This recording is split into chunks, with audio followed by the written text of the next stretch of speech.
La séance est ouverte. L'ordre du jour appelle la discussion de la proposition de loi de messieurs Claude Deganey et Guy Geoffroy visant à rendre automatique l'incapacité pénale d'exercice pour les personnes définitivement condamnées pour des faits de pédophilie ou de détention d'images pédopornographiques.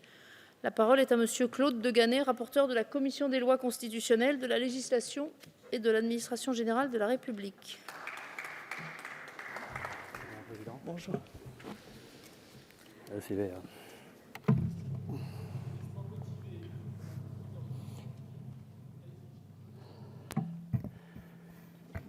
Monsieur le ministre, Madame la Présidente, mes chers collègues, notre Assemblée est aujourd'hui saisie en première lecture de la proposition de loi que j'ai déposée le 14 octobre 2015 visant à rendre automatique l'incapacité pénale d'exercice pour les personnes définitivement condamnées pour des faits de pédophilie ou de détention d'images pédopornographiques.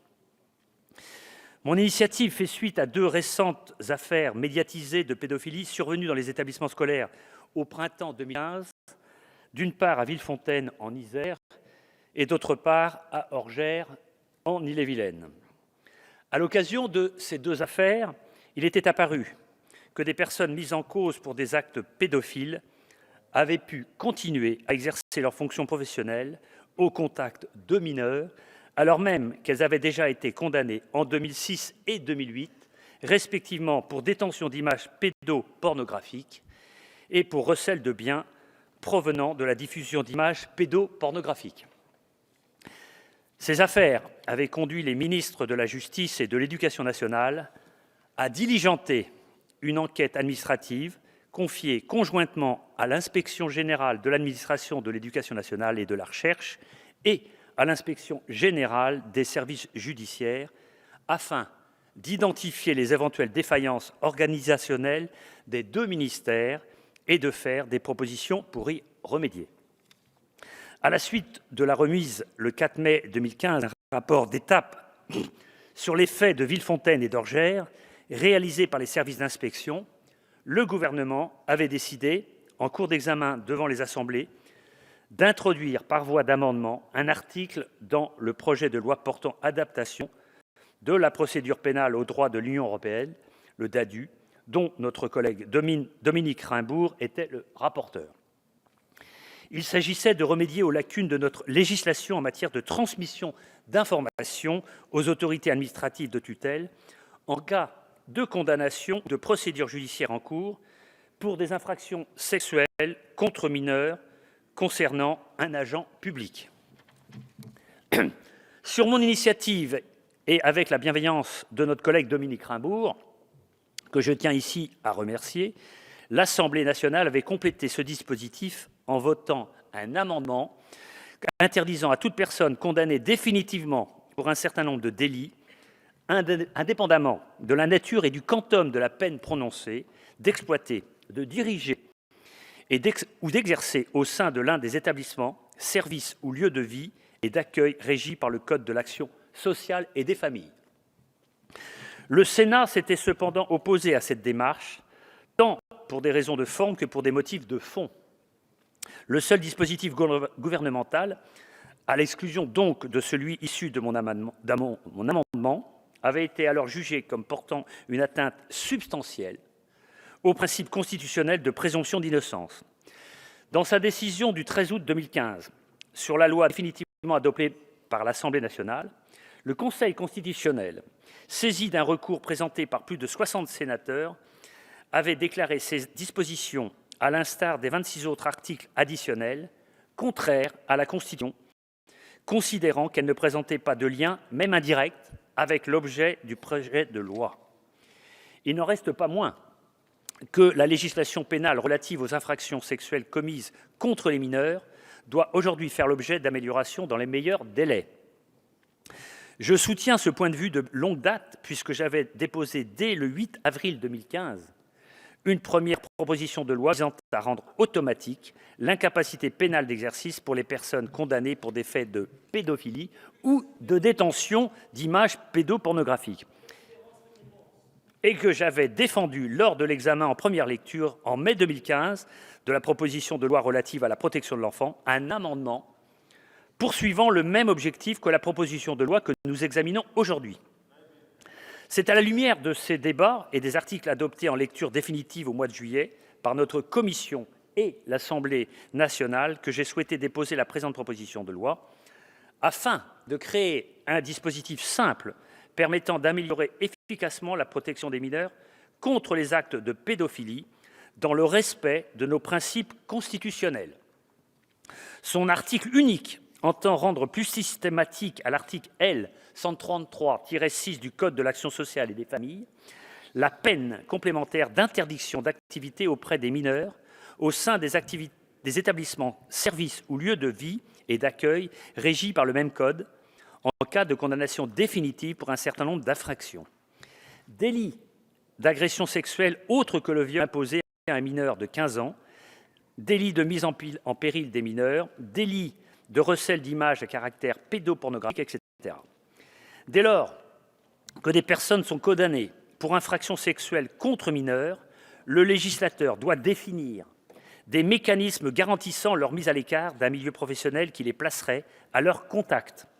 Il apparaît donc indispensable de rendre plus systématique le prononcé, en cas de condamnation pour de telles infractions, de la peine complémentaire d'interdiction d'exercice.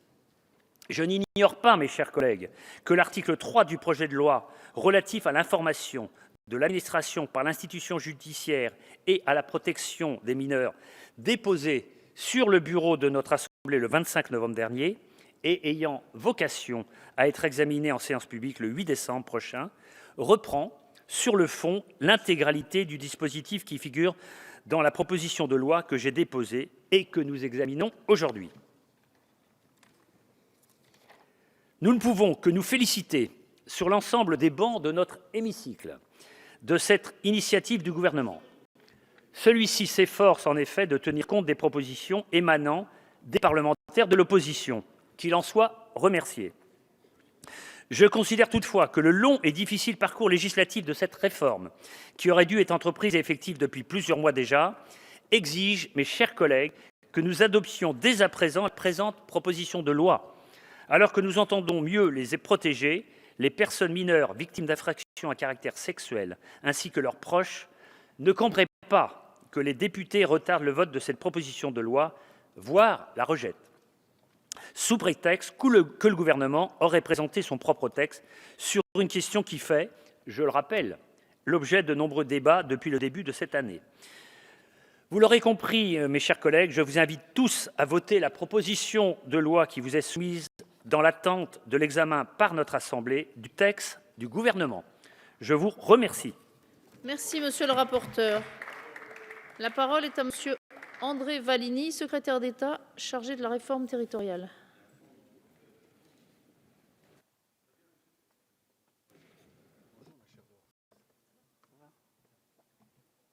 Merci, monsieur.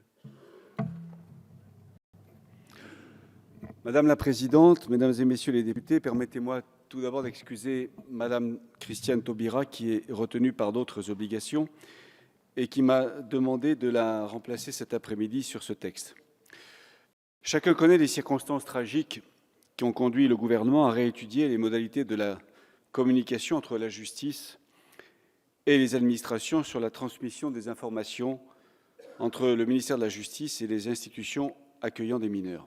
Votre Assemblée a déjà eu l'occasion d'en débattre dans le cadre de l'examen du projet de loi portant adaptation de la procédure pénale au droit de l'Union européenne en juillet dernier, mais, vous le savez, la disposition dont je viens de parler a été invalidée par le Conseil constitutionnel en tant que cavalier législatif. Le gouvernement a donc déposé un projet de loi qui sera examiné le 8 décembre prochain, la semaine prochaine, ici même en première lecture. À la suite des préconisations de la mission commune des deux inspections, Inspection générale des services judiciaires et Inspection générale de l'éducation nationale, qui a été diligentée dès les faits de Villefontaine connus, une évolution législative est apparue impérative. En effet, le principe d'une communication au stade de l'enquête ou des poursuites nécessite d'être concilié avec le principe fondamental du secret de l'enquête qui, lui, est de nature législative. Un projet de loi relatif à cette question a donc été examiné par le Conseil des ministres le 25 novembre dernier et il passera en première lecture, je l'ai dit, le 8 décembre prochain devant votre Assemblée. Votre commission a nommé le député de l'Isère, Erwan Binet, rapporteur sur ce texte qui a été adopté hier en commission des lois. Il insère, ce texte, 2 nouveaux articles dans le Code de procédure pénale, un article 11-2 qui permettra au procureur de la République d'informer l'administration ou les organismes de tutelle non seulement des condamnations non définitives, mais aussi des mises en examen ou des poursuites engagées contre l'auteur présumé de tels faits, et un article 706-47-4 applicable aux personnes exerçant une activité comportant un contact habituel avec des mineurs et pour certaines infractions spécifiquement énumérées, qui aura 2 conséquences. Première conséquence, cet article obligera le procureur de la République à informer l'administration des condamnations non définitives et de certains contrôles judiciaires prononcés contre ces personnes. Deuxième conséquence, cet article permettra au procureur d'informer l'administration en cours de procédure des poursuites, des mises en examen, mais aussi des suspicions éventuelles, avant même l'engagement de quelque poursuite que ce soit. Le gouvernement aura l'occasion de revenir en détail sur les dispositions de ce projet de loi et sur les garanties offertes dans le projet de loi dès la semaine prochaine, le 8 décembre, et vous savez que nous avons engagé sur ce texte la procédure accélérée qui vous permettra une adoption rapide si vous en décidez ainsi. Sur la question des incapacités, monsieur le rapporteur, la commission des lois a adopté hier à l'unanimité le projet dont je viens de parler. L'article 3 de ce projet de loi modifie justement le Code de l'action sociale et des familles dans un sens identique à votre proposition de loi, monsieur De Ganay. Il s'inspire d'ailleurs très largement de l'amendement qui avait été voté ici même en juillet dernier à l'initiative de l'opposition et de vous-même en particulier. En effet, aujourd'hui, toute personne condamnée pour un crime ou à une peine d'emprisonnement d'au moins 2 mois sans sursis pour un délit listé à l'article L. 133-6 a automatiquement une incapacité d'exploiter, de diriger ou d'exercer une fonction dans les lieux d'accueil de mineurs. L'article 3 de notre projet complète le premier alinéa de l'article L. 133-6 du Code de l'action sociale et des familles afin d'interdire à toute personne condamnée définitivement pour un certain nombre de délits, indépendamment de la nature et du quantum de la peine prononcée, donc l'interdiction d'exploiter, de diriger ou d'exercer au sein de l'un des établissements, services ou lieux de vie et d'accueil régis par le Code de l'action sociale et des familles.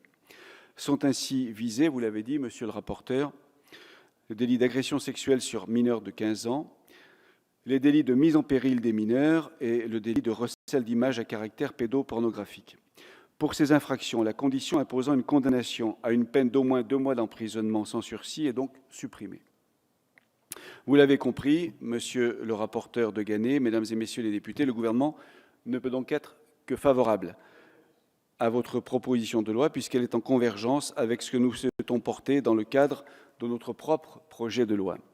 C'est la raison pour laquelle l'avis du gouvernement est favorable à votre texte, étant toutefois entendu que pour assurer une protection plus complète des mineurs, le gouvernement fait tout son possible, je l'ai dit, pour accélérer l'examen de son propre projet qui est sécurisé juridiquement par le Conseil d'État, projet qui englobera donc à terme votre disposition, monsieur De Ganay. C'est la raison pour laquelle, après l'avis favorable du gouvernement à votre texte, je demande à l'opposition la semaine prochaine de voter le texte du gouvernement. Je vous remercie. Merci, monsieur le ministre. Nous entamons la discussion générale avec monsieur Pierre Morel à l'huissier pour les Républicains. Vous avez 5 minutes, monsieur le député. Merci, madame la présidente. Monsieur le ministre, monsieur le rapporteur, mes chers collègues, nous avons constaté en commission des lois un réel consensus autour de la proposition de loi de notre collègue Claude De Ganay qui s'inscrit dans une démarche de pur bon sens. La nécessité de rendre automatique l'impossibilité pour toutes les personnes définitivement condamnées pour des faits de nature pédophile d'exercer des fonctions professionnelles au contact des mineurs est une évidence et ne pas légiférer en ce sens serait irresponsable. Le système de protection des mineurs contre la pédophilie, tel qu'il est conçu actuellement, n'a malheureusement pas que trop apporté la preuve de ses lacunes, en permettant notamment au printemps dernier à 2 personnes définitivement condamnées pour des faits de pédophilie de récidiver dans le cadre de l'exercice de leurs fonctions, respectivement de directeur d'une école primaire, en Isère et de professeur de sport dans un collège d'Ille-et-Vilaine. Ces affaires avaient provoqué consternation et indignation chez les parents d'élèves et dans l'opinion publique, et pour cause. Quel parent pourrait accepter que son enfant soit encadré, éduqué par une personne qui a commis des actes de nature pédophile et qui a été condamnée en justice pour cela? Pourquoi faire perdurer plus longtemps une telle faille dans le système de protection des mineurs contre les actes pédophiles? La proposition de loi que nous examinons aujourd'hui propose un dispositif simple permettant d'améliorer efficacement la protection des mineurs contre les actes de pédophilie, et ce dans le respect des principes constitutionnels. Que les personnes condamnées aient été qualifiées de criminels ou de délinquants pédophiles par la justice, que ces personnes étaient condamnées à plus ou moins de 2 mois d'emprisonnement ferme, les actes qu'ils ont commis demeurent des actes à caractère pédophile, et cette différence dans la qualification des faits et dans le quantum de la peine ne doit pas aboutir à une différence de traitement en matière d'incapacité d'exercer professionnellement auprès des mineurs. Cette incapacité doit résulter non pas du quantum de la peine, mais directement de la nature du fait ayant entraîné la condamnation. Car en matière de protection des mineurs, face à la pédophilie, il convient de faire jouer le risque zéro. Les termes que nous employons pour qualifier cette interdiction d'exercer auprès des mineurs ont leur importance. C'est pourquoi je souhaite insister sur une précision qui avait très justement été apportée en commission des lois par notre collègue Georges Fenech, qui soulignait qu'il s'agit d'une peine supplémentaire à proprement parler, qu'il ne s'agit pas d'une peine supplémentaire, puisqu'elle ne relève pas du Code pénal, mais de l'article L. 133-6 du Code de l'action sociale et des familles.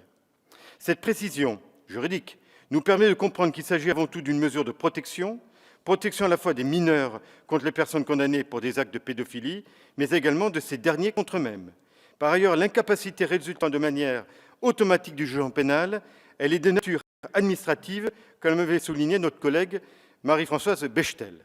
Parce qu'il y a urgence à adopter cette mesure de bon sens, le gouvernement l'a reprise, vous l'avez dit, monsieur le ministre, article 3 du projet de loi relatif à l'information de l'administration pour l'institution judiciaire et la protection des mineurs, qui fait l'objet d'une procédure accélérée et que nous avons étudiée en commission des lois hier.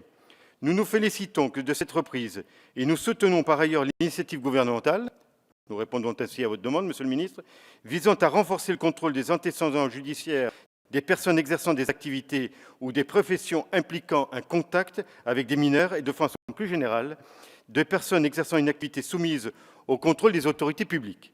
En votant aujourd'hui en faveur de la proposition de loi de Claude de Ganay visant à rendre automatique l'incapacité d'exercer auprès des mineurs pour toute personne définitivement condamnée à des faits de pédophilie, nous nous assurons que des drames tels que ceux qui se sont produits au printemps dernier dans les établissements scolaires de Villefontaine et Orgères ne se reproduiront plus. Merci de votre attention.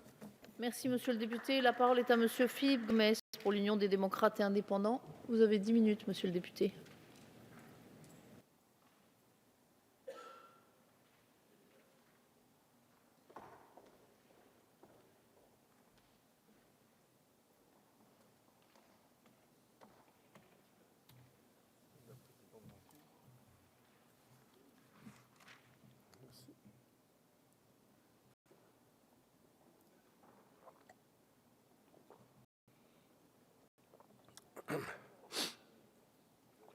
Madame la présidente, monsieur le ministre, monsieur le rapporteur, mes chers collègues, nous examinons ce texte quelques mois après les 2 récentes affaires de pédophilie survenues dans des établissements scolaires à Villefontaine et à Orgères au printemps dernier. Cela a été dit, un directeur d'école et un professeur d'éducation physique et sportive, tous deux précédemment mis en cause pour des actes pédophiles, l'un pour détention d'images pédopornographiques, l'autre pour recel de biens provenant de la diffusion d'images pédopornographiques, avaient pu continuer à exercer leurs fonctions professionnelles au contact de mineurs. C'est en 2014 et en 2015, et c'est en France. Les ministres de la Justice et de l'Éducation nationale avaient alors diligenté une enquête administrative, c'était bien le moins, afin de faire la lumière sur comment on pouvait, à notre époque, se trouver dans une situation pareille. Et notamment, plus particulièrement, comment les informations relatives aux poursuites et condamnations pénales des 2 enseignants avaient pu rester à l'écart des administrations, ou du moins de leur connaissance. L'objectif de cette enquête était d'analyser les circonstances dans lesquelles l'autorité judiciaire et l'Éducation nationale ont pu partager des informations relatives à ces condamnations, les conditions de nomination de ces enseignants et de déterminer si les services de l'Éducation nationale, bien sûr, avaient été informés. Ainsi que l'indique le rapport d'étape remis en mai 2015, plusieurs enseignements avaient pu être tirés de ces deux affaires. Dans l'Isère, l'Éducation nationale n'avait appris la condamnation de l'enseignant en 2008 que lorsque celui-ci a été placé en garde à vue pour des faits de viol commis en 2015. Avant cette date, rien dans le dossier administratif de l'intéressé ne semblait de nature à alerter son administration, fonctionnement des ministères donc qui est parfaitement étanche. En Ille-et-Vilaine, l'Éducation nationale n'a été prévenue de la condamnation de l'enseignant en 2006 pour des faits de pédopornographie que par l'ex-compagne de celui-ci. Ainsi, le rapport d'étape conclut, je cite, qu'aussi bien dans le dossier de Grenoble que dans celui de Rennes, les parquets compétents n'ont pas avisé l'Éducation nationale ni des poursuites, ni des condamnations. Indéniablement, ces affaires ont démontré la nécessité d'améliorer, le mot est faible, dans les délais les plus brefs, bien sûr, on s'en doute, la législation pénale relative aux infractions sexuelles commises contre les mineurs. Ce n'est pas la première fois que ces sujets sont évoqués dans cet hémicycle. Lors de l'examen du projet de loi portant adaptation de la procédure pénale au droit de l'Union européenne en juin dernier, un article avait été adopté à l'initiative du gouvernement visant à remédier aux lacunes constatées en matière de transmission d'informations. Ce dispositif avait été complété par le rapporteur du texte afin d'interdire à toute personne condamnée définitivement pour un certain nombre de délits d'exploiter, de diriger ou d'exercer au sein de l'un des établissements, services ou lieux de vie et d'accueil régis par le Code de l'action sociale et des familles. Intervenant au nom du groupe UDI, j'avais alors fait part de notre abstention sur ce texte qui, selon nous, cédait à la tentation de la surtransposition en y intégrant des éléments qui dépassaient le cadre de la simple transposition. Le Conseil constitutionnel nous a donné raison puisqu'il a déclaré ces dispositions, à l'instar de 26 autres articles additionnels, contraires à la Constitution. Il a en effet considéré qu'elles ne présentaient pas de lien, même indirect, avec l'objet du projet de loi. La proposition de loi que nous examinons aujourd'hui est un véhicule adapté pour remédier aux dysfonctionnements qu'ont révélés ces récentes affaires. Nous nous félicitons de l'initiative du groupe Les Républicains, qui nous permet ainsi d'aborder une question essentielle. Nous devons faire en sorte que de tels faits ne puissent se reproduire. Le dispositif proposé par ce texte améliorerait efficacement la protection des mineurs contre les actes de pédophilie. Il semble évident que la législation actuelle ne garantit pas systématiquement la mise à l'écart des personnes condamnées pour infractions sexuelles contre mineurs d'un milieu professionnel qui les placerait à leur contact. Aujourd'hui, le Code de l'action sociale et des familles interdit à toute personne d'exploiter ou de diriger des lieux d'accueil pour mineurs ou d'y exercer une fonction si elle a été condamnée définitivement pour un crime ou pour certains délits. Or, cette incapacité n'est automatique que lorsque la personne a été condamnée pour un crime ou une peine d'emprisonnement d'au moins 2 mois sans sursis pour un délit. Cette faille permet à des individus reconnus coupables de délits sexuels envers des mineurs et n'ayant été condamnés qu'à des peines de prison avec sursis de ne pas être systématiquement évincés des emplois impliquant une responsabilité sur les enfants. Nous approuvons donc, comment pourrait-il en être autrement, la mesure proposée par ce texte. En rendant l'incapacité d'exercice indépendante de la nature et du quantum de la peine prononcée, il rend cette peine plus systématique. Cette modification de notre droit est donc indispensable. Il serait inacceptable que des personnes condamnées auparavant pour des délits sexuels commis envers des mineurs ou pour détention d'images à caractère pédopornographique puissent continuer à travailler avec des mineurs. En revanche, un certain nombre de dispositions adoptées dans le cadre de la loi portant à l'adaptation de la procédure pénale au droit de l'Union européenne n'y figurent pas. L'information de l'autorité administrative par le ministère public en cas de poursuite ou de condamnation d'une personne exerçant une activité auprès des mineurs, les incapacités prévues par le Code du sport, ainsi que les procédures disciplinaires prévues par le Code de l'éducation. La question de la transmission d'informations relatives aux poursuites et condamnations pénales a pourtant été perçue comme l'une des principales failles de notre système judiciaire lors des affaires que j'ai rappelées de Villefontaine et d'Orgérès. De telles dispositions figurent donc dans le projet de loi relatif à l'information de l'administration par l'institution judiciaire et à la protection des mineurs, adopté hier en commission des lois et qui sera discuté la semaine prochaine en séance. Outre la disposition prévue par la présente proposition de loi, le projet de loi apporterait plusieurs modifications à notre droit dans différents codes afin de renforcer le contrôle des antécédents judiciaires des personnes exerçant des activités impliquant un contact avec des mineurs.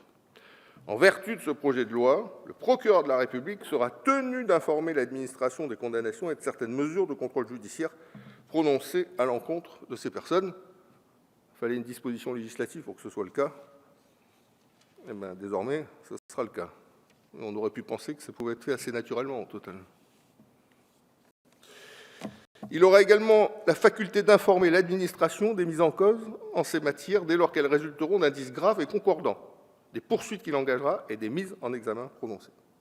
Ces dispositions vont compléter utilement la disposition que prévoit l'article unique de la présente proposition de loi. Mes chers collègues, les conditions d'examen de ce texte sont un peu particulières. Comme vous le savez tous, nous nous prononçons en effet sur une disposition qui figure également dans le projet de loi. Néanmoins, la présente proposition de loi comporte une disposition essentielle, nécessaire à l'amélioration de la protection des mineurs sur un sujet très largement transpartisan. Le groupe UDI votera donc bien évidemment en faveur de cette proposition de loi. Merci, monsieur le député. La parole est à monsieur Joël Giraud pour le groupe radical, républicain, démocrate et progressiste. Vous avez 10 minutes, monsieur le député.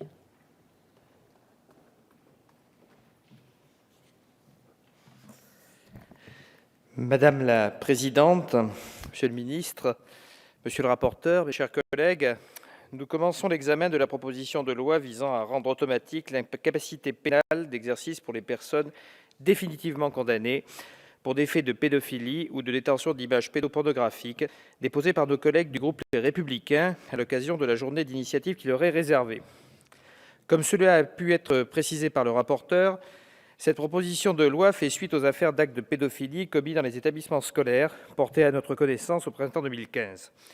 Les dispositions actuelles de l'article L. 133-6 du Code de l'action sociale et des familles permettent, en matière d'infraction commise sur un mineur, d'interdire à toute personne condamnée pour un crime ou pour un délit puni d'une peine d'emprisonnement d'au moins 2 mois sans sursis, la capacité d'exploiter, de diriger ou d'exercer une fonction dans les lieux accueillant des mineurs. Or, l'objet de la proposition de loi proposée par le groupe Les Républicains est d'étendre cette incapacité pénale automatique d'exercice d'activité professionnelle au contact des mineurs aux personnes condamnées pour des délits sexuels commis envers des mineurs, y compris en cas de condamnation à des seules peines de prison avec sursis, ainsi qu'en cas de détention d'images ou de vidéos à caractère pédopornographique définis par l'article 227-23 du Code pénal. Ces délits comprennent les agressions sexuelles imposées aux mineurs, autres que le viol, la mise en péril des mineurs ou encore le recel d'images à caractère pédopornographique. Or, ce dispositif a déjà été débattu et fait suite à un amendement déposé par les Républicains et adopté après avis favorable de la garde des Sceaux et du rapporteur, notre collègue Dominique Raimbourg, à l'occasion de l'examen en juin et juillet dernier du projet de loi portant adaptation de la procédure pénale au droit de l'Union européenne, dit DADU pénal. Ces dispositions, ensuite réécrites avec le même contenu par un amendement du rapporteur, ont été présentées comme légitimes car relevant de l'éthique et de la bonne gestion des établissements impliquant des mineurs. Ce dispositif, bien qu'adopté par l'Assemblée nationale en lecture définitive, avait été censuré par le Conseil constitutionnel, non pas sur le fond, mais en ce qu'il ne présentait pas de lien, même indirect, avec l'objet du projet de loi examiné, celui-ci n'étant qu'un texte de transposition des directives européennes. Cette décision entérine d'ailleurs la position du Conseil constitutionnel en matière de projet de transposition des directives européennes, à savoir que toutes dispositions complémentaires, avec ou sans lien direct avec les dispositions objets de la transposition, seront jugées inconstitutionnelles en ce qu'elles ne constituent pas de simples articles de transposition. On peut considérer que cette jurisprudence du Conseil est bien sévère, d'autant plus qu'elle peut être, in fine, détournée lorsque l'intitulé du texte de loi dépasse la simple transposition de directive. Elle n'en doit pas moins s'imposer à nous. Aussi, mes collègues Stéphane Claireau et Jean-Pierre Magy avaient pu faire cette critique lors de l'examen des amendements présentés par le gouvernement sur le DADU pénal, la méthode étant pour le moins cavalière. Déposé hors délai, examiné à 1h du matin un mercredi soir, après demande de retrait au profit d'un amendement du rapport plus mesuré, le gouvernement avait pris, une fois encore, quelques libertés avec le travail des parlementaires. Mais plus encore, le fond des amendements proposés avait pu faire l'objet de critiques. En effet, il visait à ouvrir la possibilité pour le ministère public d'informer les administrations et les organismes compétents de l'existence d'une enquête ou d'une instruction en cours concernant une personne dont l'activité professionnelle ou sociale est en lien avec les mineurs. Si l'objectif de cette disposition pouvait se justifier pleinement, en ce qu'elle vise à protéger les mineurs du fait des majeurs ayant autorité sur eux, nous nous étions montrés inquiets en ce que l'insertion d'un tel dispositif puisse aller à l'encontre du principe juridique de la présomption d'innocence, principe fondamental de notre droit pénal que nous avons le devoir de protéger au nom des libertés de chacun. Or, la seule ouverture d'une enquête ou d'une instruction ne pouvait pas constituer une preuve suffisante de la commission des faits par la personne soupçonnée et pouvait entraver la procédure. Plus encore, l'utilisation de ces informations non définitives pourrait porter préjudice à la réputation et à l'honneur de la personne concernée. Vous avez évité cet écueil, monsieur le rapporteur, en nous présentant un texte ouvrant aux dispositions délictuelles les possibilités actuellement offertes par le Code de l'action sociale et des familles en matière criminelle. Ainsi, nous sommes rassurés en ce que ce texte prévoit que seules les condamnations définitives pourraient faire l'objet de telles sanctions. Cette précision constitue une sécurité nécessaire afin de préserver la présomption d'innocence des personnes soupçonnées. Ce dispositif équilibré respecte les droits de la défense tout en remplissant son objectif indispensable de protection des mineurs. Aussi, et pour finir, et vous l'aurez compris, le groupe radical, républicain, démocrate et progressiste votera la proposition de loi que nous examinons aujourd'hui. Merci, monsieur le député. La parole est à monsieur Dominique Raimbourg pour le groupe socialiste, républicain et citoyen. Vous avez 10 minutes, monsieur le député.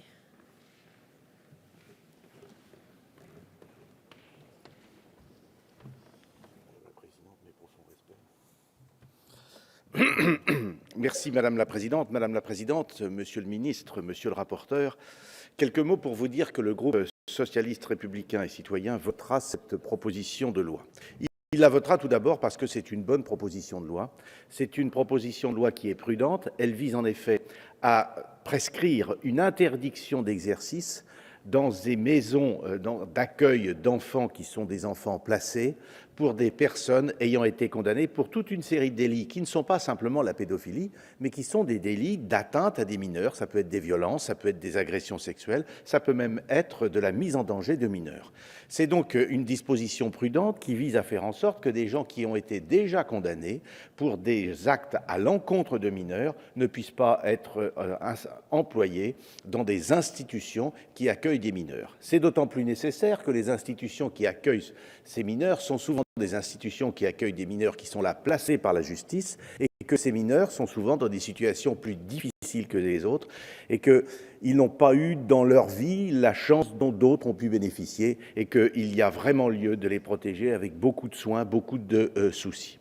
Donc vous avez étendu l'interdiction qui existait déjà, monsieur le rapporteur. Vous avez décidé que cette interdiction, elle existait dès l'instant où il y aurait une condamnation, alors qu'auparavant, comme l'ont expliqué les autres orateurs, auparavant, il était nécessaire que cette condamnation soit supérieure à 2 mois d'emprisonnement avec sursis. C'est une mesure qui est une mesure de prudence dont on doit se féliciter. Ce texte doit être voté aussi parce qu'il est un nouveau chapitre dans l'histoire assez longue d'un cheminement assez tortueux qui ont été évoqués ici par les précédents rapporteurs. Comme vous l'avez indiqué, monsieur le rapporteur, ce texte avait fait l'objet d'un amendement qui avait été inscrit dans un autre amendement, lui-même consacré à la transmission d'informations en matière de condamnation pour des faits de pédophilie lorsque le condamné est une personne ayant un contact régulier avec des mineurs. C'est la suite des affaires dites Villefontaine et Orgère. Cet amendement avait été installé dans un texte qui s'appelait DADU, ce qui veut dire diverses adaptations du droit à l'Union européenne. Le Conseil constitutionnel a considéré qu'il ne s'agissait pas d'une adaptation du droit au droit de l'Union européenne et qu'il s'agissait de ce que l'on appelle un peu familièrement un cavalier, c'est-à-dire un amendement qui n'a pas de rapport avec le texte principal. Il a donc procédé à l'annulation de l'amendement concernant Villefontaine et Orgère, concernant donc la transmission des informations par le procureur, comme il a procédé dans le même élan à l'annulation de l'amendement qui était intégré dans votre texte. Comme vous l'avez expliqué, monsieur le ministre, le gouvernement a pris l'initiative de redéposer un projet de loi. Ce projet de loi a été examiné hier en commission des lois. Il sera examiné mardi prochain et ce projet de loi reprend ce qui avait déjà été introduit dans l'amendement de l'époque d'Adu et reprend cette interdiction d'exercer pour ceux qui ont été condamnés à une peine supérieure à 2 mois d'emprisonnement, pour ceux qui ont été condamnés pour toute condamnation, pour des faits d'atteinte aux mineurs. Il est donc tout à fait logique que nous nous retrouvions aujourd'hui, monsieur le rapporteur, sur votre proposition de loi et mardi prochain sur le projet de loi qui va intégrer ces dispositions qu'aujourd'hui nous votons. Alors, à la suite de cela, évidemment, nous allons nous retrouver avec 2 textes qui vont évoluer parallèlement. L'un des 2 ira plus vite que l'autre et vraisemblablement, celui qui bénéficie de la procédure accélérée sera voté beaucoup plus rapidement, ce qui fait que cette proposition de loi que nous votons aujourd'hui, nous la votons un peu de façon symbolique. 2 autres raisons pour voter ce texte. La première, c'est que c'est un exemple de travail en commun. C'est pas si fréquent dans notre République où les institutions favorisent l'affrontement droite-gauche, l'affrontement binaire entre l'opposition et la majorité. Et malgré la bonne volonté des uns et des autres, nous retrouvons ce vieux réflexe qui consiste à dire que ce que fait le camp opposé n'est pas bon parce que par nature c'est le camp opposé. Ici, nous avons pu trouver un accord, le consensus, comme ça a été indiqué tout à l'heure par M. Pierre Morel-A-L'Huissier, par notre collègue Joël Giraud. Le consensus porte sur un sujet qui est un sujet difficile, c'est un sujet qui a besoin de consensus. Et je pense que c'est un bon exemple que parfois nous sachions travailler ensemble et peut-être que nous devrions nous en inspirer un petit peu plus souvent. Mais ces vœux ont souvent été proférés à cette tribune, ils n'ont pas toujours prospéré autant que l'espérait celui qui les proférait. Peut-être cette fois-ci ça pourra changer, mais non. Mais vous en serez un des principaux acteurs, monsieur le rapporteur. Et enfin, la dernière raison, c'est que c'est un texte qui est assez raisonnable parce que, évidemment, on est toujours un petit peu inquiet quand il y a des interdictions qui sont des interdictions automatiques. Entre la réalité des faits et le chef d'inculpation, il y a parfois un écart qui est un écart très important. Il est d'usage de rappeler que l'inculpation de vol est la même, le titre même de l'inculpation est le même, que l'on ait volé un carambar ou que l'on ait volé des milliards ou toute une série de voitures. Et parfois, l'inculpation ne correspond pas véritablement à la dangerosité. Ce qui fait que l'article L133.6, dans la fin de l'article, prévoit qu'il y a une possibilité de demander le relèvement de la capacité au cas où les circonstances particulières, ce sont bien évidemment des cas minoritaires, mais au cas où les circonstances particulières le justifient. C'est donc un texte prudent, c'est donc un texte équilibré et le groupe socialiste le votera. Je vous remercie de votre attention. Merci, monsieur le député. La parole est à madame Claudine Schmitt pour les Républicains. Vous avez 5 minutes, madame la députée.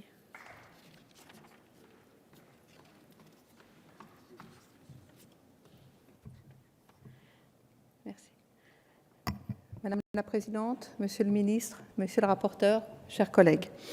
Les actes de pédophilie en milieu scolaire et l'insuffisance des mesures annoncées ces derniers mois par mesdames les ministres Christiane Taubira et Nadja Vallaud-Belkacem ont conduit notre collègue Claude de Ganay, soutenu par son groupe parlementaire, à déposer une proposition de loi visant à rendre automatique l'incapacité pénale d'exercer une fonction dans les lieux d'accueil des mineurs pour les personnes définitivement condamnées pour des faits de pédophilie ou de détention d'images pédopornographiques.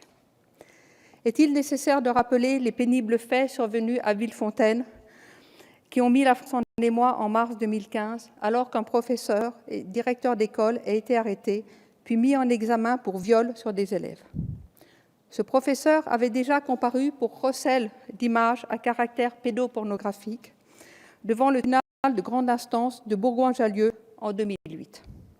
Cette dernière information n'avait pas été transmise par le parquet à l'Éducation nationale. Ce défaut de transmission témoigne de la nécessité d'une meilleure coordination entre la justice et l'administration, pourtant prévue par de nombreux textes. Il est devenu proprement insupportable que, année après année, les violences sexuelles contre les enfants continuent d'être perpétrées dans l'enceinte scolaire, pourtant dédiée à la protection des enfants. Ces faits sont d'autant plus insoutenables lorsqu'ils sont commis par des éducateurs, déjà condamnés par la justice pour de telles violences. Le 4 mai dernier, mesdames les ministres Nadja Vallaud-Belkacem et Christiane Taubira annonçaient qu'un projet de loi garantirait la transmission d'informations de la justice à l'administration. Mesdames les ministres viennent seulement de présenter un projet de loi relatif à l'information de l'administration par l'institution judiciaire et à la protection des mineurs en Conseil des ministres le 25 novembre dernier. Malgré les dispositions extrêmement précises du Code pénal et du Code de l'action sociale et des familles concernant la prévention du risque pédophile, la répression de celui-ci et le suivi des personnes concernées, et malgré d'innombrables circulaires interministérielles ou émanant des ministères de la Justice ou de l'Éducation nationale depuis plus de 15 ans, censés améliorer l'information des employeurs sur d'éventuelles condamnations pour des atteintes sexuelles concernant les éducateurs, il se trouve encore dans notre pays des professeurs ou des directeurs d'école en exercice alors qu'ils avaient été condamnés par la justice pour des faits de violence sexuelle ou de pédophilie. Au cœur du problème se situe une faille principale. L'interdiction d'exercer toute profession au contact d'enfants par des personnes concernées par ce type de crime ou de délit est considérée aujourd'hui dans notre droit comme une peine complémentaire laissée à la libre appréciation du juge. Cette interdiction peut être temporaire ou définitive. Elle peut ou non être décidée par le juge en complément de sa peine principale, emprisonnement, sursis, par exemple. Il arrive donc que des éducateurs condamnés pour la consultation de films pornographiques à caractère pédophile soient laissés en activité. Et il arrive aussi que des condamnations pour ces types de faits ne soient pas communiquées aux institutions qui emploient ces éducateurs, à commencer par l'Éducation nationale. De tels dysfonctionnements sont tout simplement inacceptables. Ces violences sexuelles subies par les enfants ont des conséquences irréparables. Notre République ne peut pas laisser ces prédateurs sexuels continuer d'exercer des professions au contact des enfants. C'est le but de cette présente proposition de loi que de remédier à ces failles en rendant obligatoire pour toute personne condamnée pour des faits de pédopornographie, de pédophilie ou toute autre infraction de nature sexuelle sur mineurs, l'interdiction définitive d'exercer une activité professionnelle ou bénévole impliquant un contact habituel avec des mineurs. Il faut aussi rendre obligatoire et définitive la peine complémentaire d'interdiction d'exercer. Toutefois, l'appréciation du juge, conformément au principe d'individualisation de la peine, doit être maintenue, tout en lui laissant la possibilité de moduler cette peine. Dans ce cas, il devra motiver sa décision au vu de la personnalité de l'auteur et des circonstances de l'infraction et prouver que le risque pour les enfants aurait disparu. Enfin, pour terminer, il faut faire en sorte que la communication de l'interdiction d'exercer soit immédiate auprès des organismes d'employeurs afin qu'elle entraîne une révocation, elle aussi immédiate, de la personne condamnée. Pour toutes ces raisons, je soutiens cette proposition de loi et vous invite à en faire de même, comme vous y a aussi invité, Monsieur le ministre. Nous éloignerons ainsi tous ensemble les prédateurs sexuels de nos enfants. Je vous remercie. Merci Madame la députée. La discussion générale est close. Je n'ai pas de demande d'explication de vote. Nous allons donc passer au vote. Je mets aux voix l'article unique de la proposition de loi. Qui est pour? Qui est contre? Elle est adoptée. Nous allons suspendre la séance pour quelques minutes.